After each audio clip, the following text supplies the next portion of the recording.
Hello everyone, welcome back. I'm Lisa Ann Spencer and today is it's October 1st. I am late doing the end of the month of September garden collaboration, but better late than never. Not sure if you can hear all that. Baby chicks over here and roosters everywhere. So it's going to be loud. I have my microphone on so maybe you can hear me. I did a little video this morning on my morning walk showing the chestnut trees and the persimmon tree because I've been doing a lot of gleaning in the afternoons.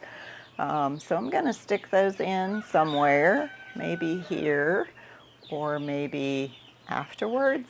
I don't know. I'll figure that out later. So you'll find out. If I'm going to put it here, I'm going to do that now. So I thought I would throw in this little short video since I'm out doing my morning walk. It's October 1st, sunrise. I have to go to work in just a few minutes, but I always come and walk the perimeter of the property. And right back here is one of our chestnut trees, so I thought I would show it. So there's one right there that is about to fall. You can see the little brown nuts, and it's blurry. Can't quite get it to focus. Sorry about that. And you see the green ones nearby. And there's quite a few on this tree. Most of them the squirrels try to get, but some of them drop to the ground, or the green ones drop to the ground whole, and then I can step on them and open them. They are very, very prickly. So inside there will be 3 nuts, but usually only one gets pollinated and grows really big, and the other 2 are flat. Another stop on my daily walks is this persimmon tree, which is pretty loaded with fruit. And I mowed around it so that I could find the fruit more easily when they drop. So I thought I would, and the lighting is not great for you to see the fruit, but let's see if I can maybe zoom. It's just blurry. Oh, there's some fruit there. Maybe you can make that out. But probably about a quart of fruit drops every day. And I just come out here and look. I just picked up yesterday evening, so there's probably not going to be many out here. And the deer were just up here. When I walked out my door, I saw like 5 deer. So they probably did all the gleaning this morning. I'm sure they did. Maybe I can show you in my refrigerator the collection that I've picked up the last 3-4 days. So we've got to stop and see the morning glories. Look at all those blooms. Isn't that awesome? There's some kind of moth visiting the flowers this morning. But they are gorgeous. Sun is coming on up. I better hurry. I'm going to take you up here to the barn and show you my persimmons and some of my chestnuts. Chickens, good morning.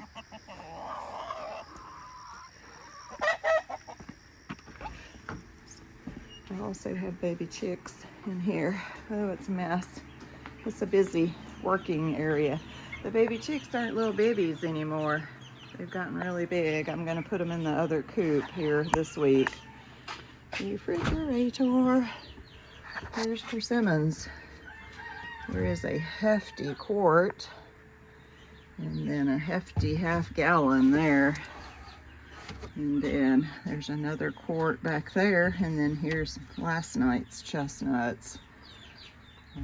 So yeah, we're gonna roast those in the oven this weekend. And if I don't put it here, it'll be at the end.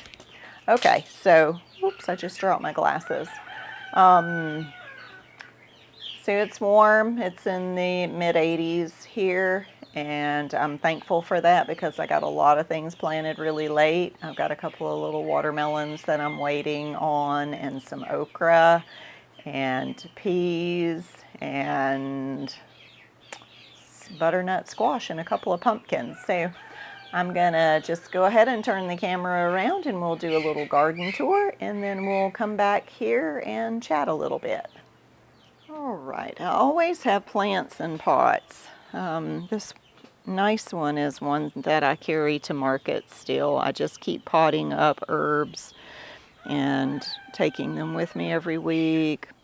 I've got some broccoli, but some bugs were just eating it up. I did spray them recently. Not sure if, they're going to recover or not. The Swiss chard is looking really good. I've got a couple of other things. I've got potatoes, late potatoes, but only one variety grew, the little red ones. Now, these I'm going to overwinter in my barn in the pots. So I'm hoping that the other ones are going to grow. So we'll see. Peppers, and that's celery. Peppers. I've got peppers everywhere because I just stick them in pots when I have extras. I started some more potatoes just recently, so I wanted to do 2 sets about a month apart. My basil and my citrus tree, which is covered with a morning glory. It's afternoon, so they're faded. This is that's a chocolate mint that someone gave me, so hoping to overwinter that and then find a permanent spot for it next season. Parsley, oregano. There's a little lone zinnia in the pot with the morning glory. There's one really, really beautiful bloom. They are gorgeous. Over here, this plant in the corner, it's kind of wilted. Boop, that's a morning glory too, and still no flowers. So I don't know what would cause that. But of course, if there's no flowers, there's no seeds, and you can't save seeds. So it will die this generation. This is my hyacinth bean. It's looking very pretty. My hyacinth bean was one of the very first seeds that a seed saver gave me 25 years ago. I've got morning glory there and hyacinth growing up the electric guide wire. The morning glory is doing nothing. Where should we go? Let's go this way. My zinnias and mixed flowers are, fading away, but I still come out and cut weekly. My asparagus that I newly transplanted is doing well, and there was a single strawberry down there, so I think it was in the pot with the asparagus. So here's some very pretty zinnias. But you see the zinnias, some of them are really diseased. The disease has stopped spreading because it's gotten really dry, which is good, but you see here some of them completely died back. I am going through and saving seeds where I can. These look pretty bad right here. Here is a beautiful amaranth, Love Lies Bleeding. Looks so healthy, and then right next to it, a dead one.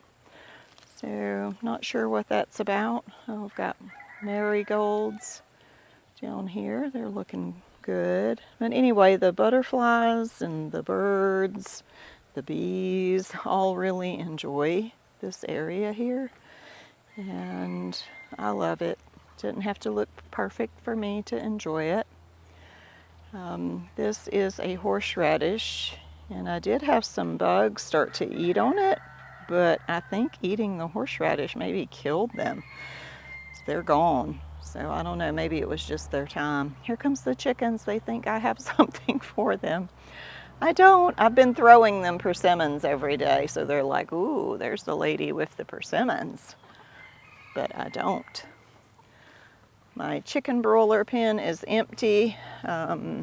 The little ones that are in the barn are gonna go in there, but I'm gonna put it in my orchard. Here's the old garden. You can see that the chickens are still really enjoying all the freedom and the grass and grass seeds. That's our refugee camp for chickens. This area of the garden is doing really well. We're gonna go in here. Oh, look, the marigolds are all dead here in sunflowers. I planted them really early. They got kind of diseased with all the rain, and that was it for them. But look at this. This is just lush. So besides the grass, I do have, that's all grass, but I've got sweet peas. The first part did not germinate so well, but then they get really thick as you go down here, and a couple of beets. The beets didn't do too well, but the sweet peas seem to be coming on, and I'm hoping that they'll have enough time. And in this pot, which is what I missed showing you last month, but Jerusalem artichoke, which I've never grown before, but my husband expressed an interest. This one actually broke, but then it continued to grow, so I'm just gonna hope that it will spread. So this is turnip greens, lots and lots. And then behind it is sweet peas, and they go all the way down. They did really good. So I'm hoping that they'll climb up on this fence, and maybe before the freeze, I will get some sweet peas. So here on this end of the garden is some pumpkins, squash, and watermelons all blended together. The butternuts are going just crazy and doing wonderfully. So I'll have a really good harvest of those at least. They'll turn orange when they start to get ready. This is a pumpkin. You can see the little tiny pumpkins. There's a little bit bigger one. There's one. So if this warm weather holds, I will at least have maybe a pumpkin or two. Oh, look, a watermelon. So there you have it. There's some butternut squashes. There's one hiding behind there. Another one here. There are lots and lots of butternut squash. So I'm glad to see the watermelon. It's nice to know that it's there. Got lots of watermelon vines, but I don't see a lot of watermelons. So I have squash, yellow squash, but they got a disease. I mean, they have downy mildew and powdery mildew, which is common, but they also got mosaic virus. And there is a, whoop, it flew away. That was a cucumber beetle, spotted cucumber beetle, and they transmit the disease. So even though I waited and they really should have been gone, they weren't gone, and they are spreading disease. These beautiful vines are sweet potatoes. There's a bloom. So these are growing tremendously above ground. I only assume that they're doing well below ground. And you know, I won't dig them until the first threat of frost. So when we get that first threat, nope, look, there's a baby watermelon. Oops, don't fall down. Here it is, but is it good? Yeah, I think it is. I think it's fertilized. Here's some nice little squashes here. They don't seem to be affected by the virus, so that's nice. And it's down here by itself, so I gotta look at the beautiful zinnias. They're so healthy and big and gorgeous. They were planted much later. Here's some kind of pepper plant. Maybe cayenne. Do I have a label? I do not. Oh, yes, I do. Cayenne. Yep, that's loaded. I'm just going to let those turn red. Basil, one broke off. So there's the Romas. I guess I've gotten maybe one or two off of them, but Let me show you, because there's one, there's several Romas. And then this one here is not doing as well, and it's got white flies on it because it was so stressed, but it does have a few tomatoes. I don't know if I'll get anything off of it. Zinnias, there were some big zucchinis here, but they died early on. That is so pretty. There's a white zinnia down here too that looks, there's more squashes. So see, here you can see the mosaic virus. It causes them to be really patchy. That's where the bugs have bitten them, and then it transmits the disease. And yeah, weird. They're perfectly edible, but I can't sell them at market because nobody wants to buy them. That is gorgeous.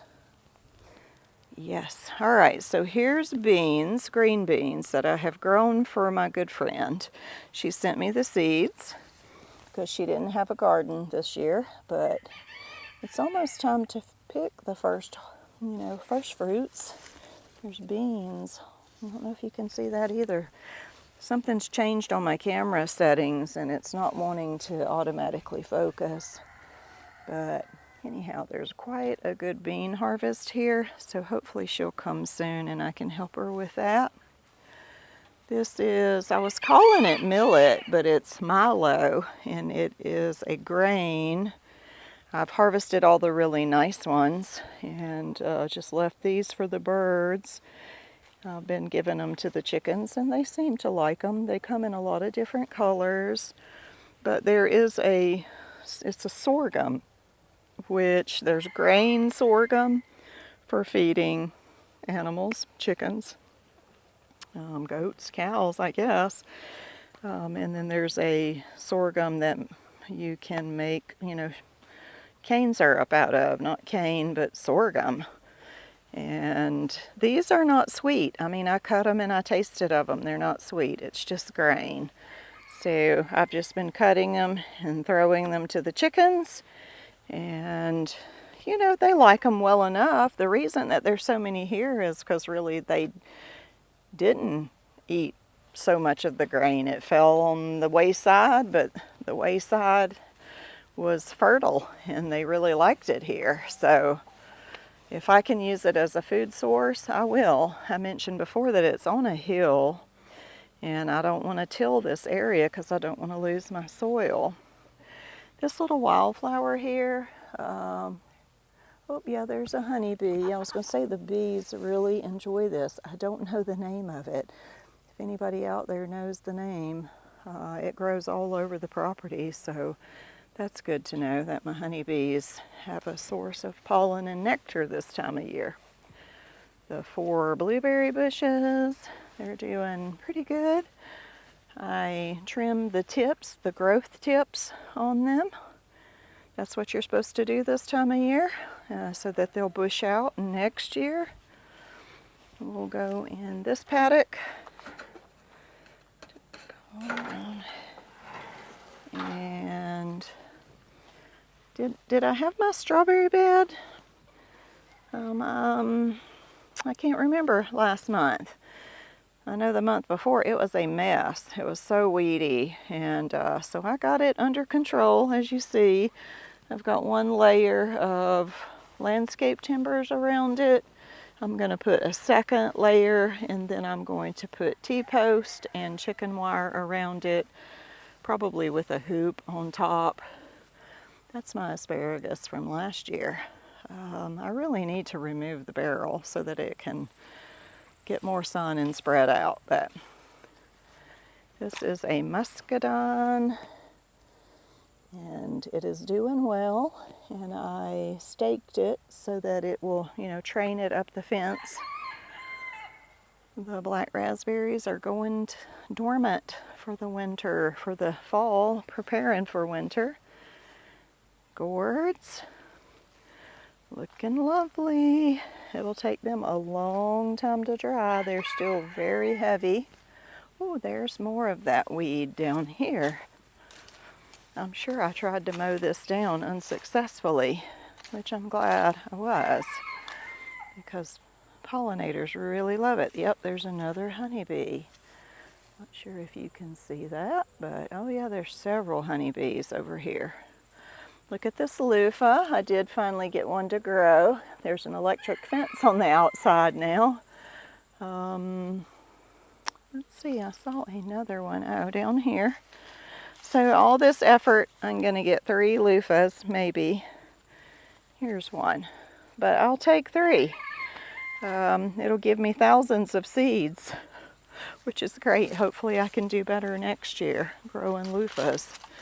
I would really like to be able to sell some at market. So here is my newly planted row of the Tuscan kale. It has been super slow about getting going, and then right next to it is the daikon radishes, and they, as you see, are doing fabulous. My row of cantaloupes, last month it looked like it was going to die, and it's still like producing flowers and little baby fruits. There's a fruit right there. I have harvested probably 6 or more cantaloupes and eaten those, and they were delicious. So I don't know, they're hanging in there. Maybe we'll get some more.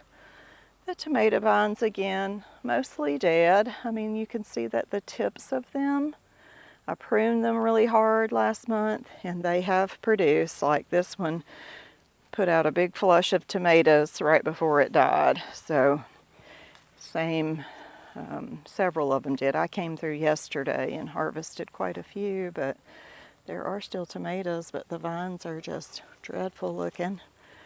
Peppers, let me turn around. My cayenne is falling over. Most of my peppers just got so heavy laden with peppers. I picked all the buckshot peppers last night. Bells, these are getting sun scald. They're still growing, and these are jalapenos. They're pretty loaded down. Well, there's a really nice one. And then this is Jimmy Nardello. It's a sweet pepper. It looks very similar to the cayenne, but they turn red. Eggplants. My eggplants have just been so-so this year. I mean, I've had a pretty good harvest. I see a couple of them here. This is, that's as big as this one gets. It's the size of an egg. That's why they were called eggplant. Here's a little bitty one. And then here's a smallish one. It's really ready. I thought I saw one more. I know I did. But anyway, the eggplants that grow today are just ginormous, like freaks of nature. But these old heirloom varieties are the size of an egg. Yeah, here it is. It's right up underneath it, and it's so pretty. It's a variety called Listata de Gandia. So I've got corn here that I don't think is going to do anything. I've got some cauliflower and broccoli transplants. These were purchased plants from the store, box store, but I bought like maybe 24 plants. And I put them all here, and they're doing well. I've had to spray them once for the cabbage butterfly caterpillars. And my rattlesnake beans, they have just gone strong. The vines look awful, but they're still producing.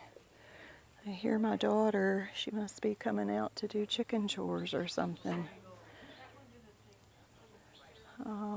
Yeah, so the rattlesnake beans are, looking good. Here's one, very pretty. I sort of wanted to go visit my bees, but, oh, I know what. Anyway, I'm getting distracted. This is a giant dill plant. It's almost as tall as me. It smells so good in the sunshine. And then I have this 2 rows of okra. They do have some flowers on them, but they have been so slow to make. I think that maybe they get too much morning shade. I did pick, see, there's an okra. And there's an okra. These down here are doing better. They get a little more sunshine. Here's a nice one. And there's one of my watermelons that's actually pretty big. There's also rabbit poop right next to it. So, see my hand? So that's... And the tendril is still very green, so not even close to being ready. It's going to look for some more okra. Oh, there's one. Where is it? Right here. And here's one. So there's a few. I picked a few yesterday. Hopefully now that they're getting started, maybe they'll start really pumping them out, especially with the weather being hot. Oh yeah, see? There's a stink bug. All right. Next is my family cow peas. They haven't even started to bloom yet, but I believe they will. A couple more watermelons. This is my yellow meated. It's a very rare heirloom watermelon, and they're delicious. And so I'm thankful to have these. I hope that they will ripen in time. We have a couple of roosters over here in this coop, all by themselves. I have them listed on Facebook Marketplace. Yes, they're going to go bye-bye. So the row of green beans is pretty much decimated by bean beetles. There's still a few, like it's crazy. There's still a few, but I'm leaving it actually to draw the bean beetles over here and leave the other ones alone. Swiss chard. As the weather gets cooler, it'll do better, but several of them died. I've just kind of stopped fooling with it, except for just pulling off the outer leaves and throwing them to the chickens. My row of basil. Looks good. This is a newly sown row of mesclun lettuce. This pumpkin that I planted in the planter is doing nothing. I don't think it has even any blooms on it. Well, there looks like a male blossom right there trying, but I don't think it's going to do anything. My little kales are making a recovery, so too. That one looks really good. As the weather, that looks bad. As the weather cools off and the bug pressure is off of them, I'll probably get a small harvest. And here is a volunteer tomato. It's been doing pretty good, but it's split lately because of the rain. I'll pick them before they're ripe because they split, but I will put these in the dehydrator. Carrots, very few, and there is a butterfly that lays eggs. Let's see if I can you see these caterpillars? There's several. They're very beautiful. I think that's a swallowtail, so I'm just letting them have it. There's like 1, 2, 3, 4, 5, 6, 7, 8 that I can see. No, there's a honeybee. Oh yeah, there's more. So lots of caterpillar larvae on my carrots. I sowed these old rutabaga seeds, and I got like 1, 2, 3, 4, 5, 6, 7, 8, 9, 10 maybe. I'm not going to get a harvest from that, I don't think. Bell pepper and a dill. The dills were also covered in butterfly larvae. Marigolds, I need to deadhead them something fierce. Blue spice basil. Jalapenos that my daughter needs to come pick. All right, oh, I do want to show you something. It's like we're trapped by vines over here. But I set up a feeding station for my bees under cover here with sugar water that's got pollen and additives that give them nutrition. You can see the pollen on top. Look. I mean, that's all sticks and things in there to keep them from drowning. And they've drank all this one, so I need to do a refill. They are really, really, really thirsty because we haven't had rain in a while. So I'm gonna go fill those up. All right, so that's it for this month. Be sure to look down, check out the links to the hostesses, Maria at the Richardson Simple Living and Victoria at Home Educating the Mad Lads. Their videos are already up. I'm late, which happens often. But before I go, I'm going to show you like a persimmon close up. I should have brought the chestnuts too. I'm not going to get up again. They have this little hard, what's it called, calyx around it, but you just pop that off and then it's mushy. You just squish them. The softer, you do not want to eat the hard ones. I don't know. It tastes similar to a medjool date, a little bit more floral and fruity, and I'm going to eat one. It has big seeds.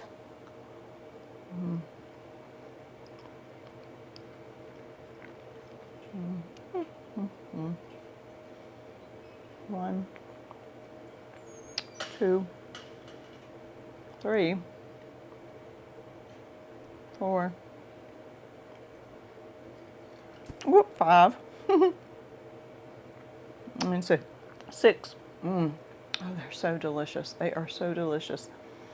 But the seed is this little brown, hard, and it's covered like in a little bit of slimy flesh. You can dry these and roast them and eat them roasted. You can grind them after you dry them and make a coffee substitute. I've never tried that. When I was little, we split the seeds open with a pocket knife, and the little baby embryo inside the persimmon seed looks like either a knife, fork, or spoon. And people use them to predict the winter weather, how it's going to be.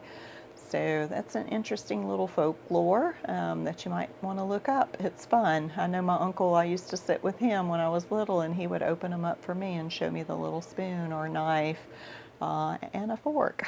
So that's really cool. All right, so I wanted to share that with you. Next month will be, well, this is October, but this is the end of September collaboration.